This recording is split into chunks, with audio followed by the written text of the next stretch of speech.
In order to lead, we must step outside the norm. There's no way around it. We're going to be misunderstood. We're trailblazers.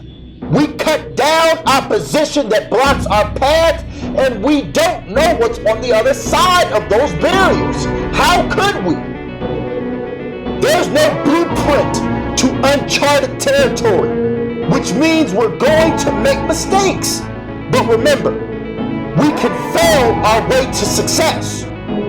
We have to keep the faith while we go where we've never been before and learn to kill the noise of the naysayers. Kill the noise of the doubters. Kill the noise of the haters. We lock in to our vision and accept that we aren't going to be popular. This is especially true for those that we love, and this is hard to deal with. Remember, Jesus went to his own, and his own rejected him. His own. He was crucified by the very people he was dying to save. But what did he do? He fought for them. He taught them. He increased the quality of their lives. He died for them. He stayed his course. That's leadership. Those closest to us, those that we are sacrificing for, will be some of the first to throw shade on our vision. They'll hurt us first. They'll abandon us the most. What do? We keep sacrificing. We keep loving. We keep fighting. Being misunderstood, being misrepresented, being ridiculed, being blocked is the price that we pay for being leaders. We may be ridiculed today, but in due time, we'll reap a remarkable reward. We may be blocked today, but in due time, we'll be blessed with bounty. We may be abandoned today, but in due time, we'll be adored for our contributions. Keep the faith. Part of our mission as leaders is to put others first. God has placed special people on this earth to be beacons of hope for the hopeless, to help those that are struggling until they gain the ability to help themselves, and to bear the brunt of the load so that others that aren't strong enough can endure until the destination is realized. If we want to lead, we have to serve. Serve our families, serve our communities, serve our country, serve the world.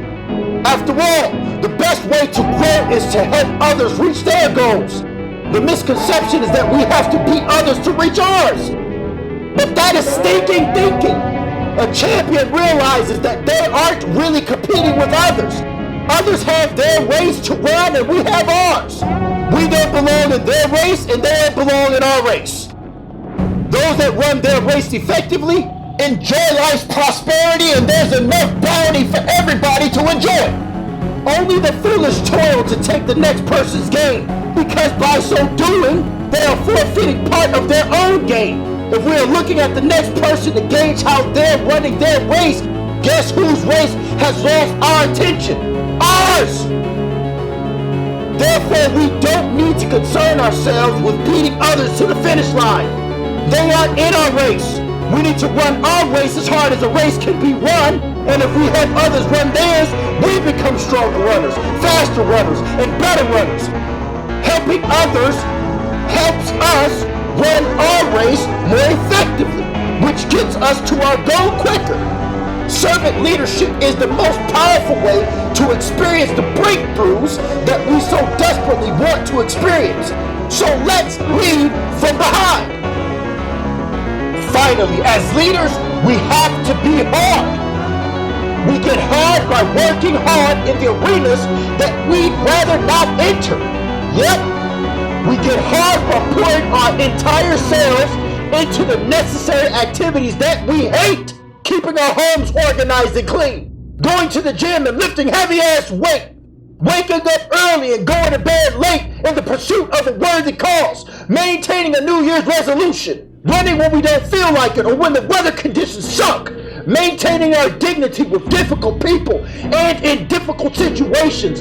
Loving our significant others when they are getting on our last nerve, working our ass off at a job that we hate, essentially never giving up and staying committed to our commitments when we're convinced that the grass is greener on the other side. We don't surrender in the small things.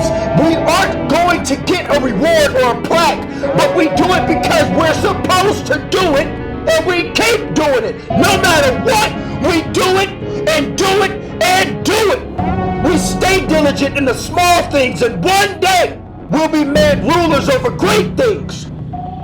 Find a person that is diligent at their task, and they will stand. Not sit, not bow, not grovel, but stand before kings and not meaningless people. One day, we'll stand. One day, will be our day. And since we didn't quit during the process, we will be far harder than we were when we first started.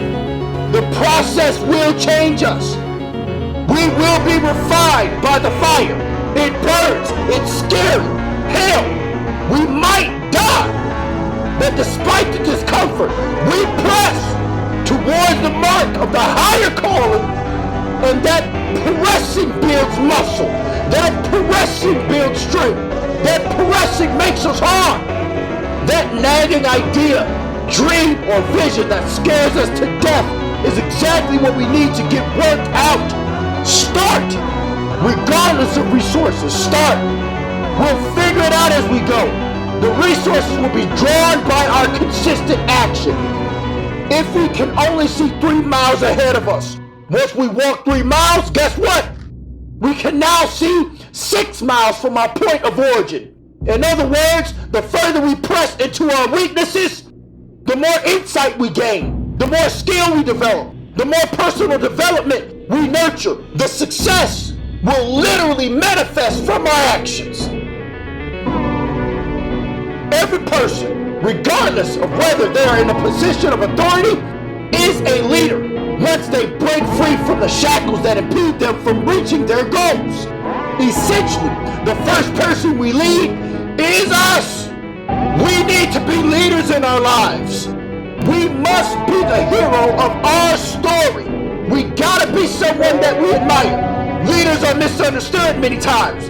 They have to stand alone. They always serve, and they persevere regardless of the opposition.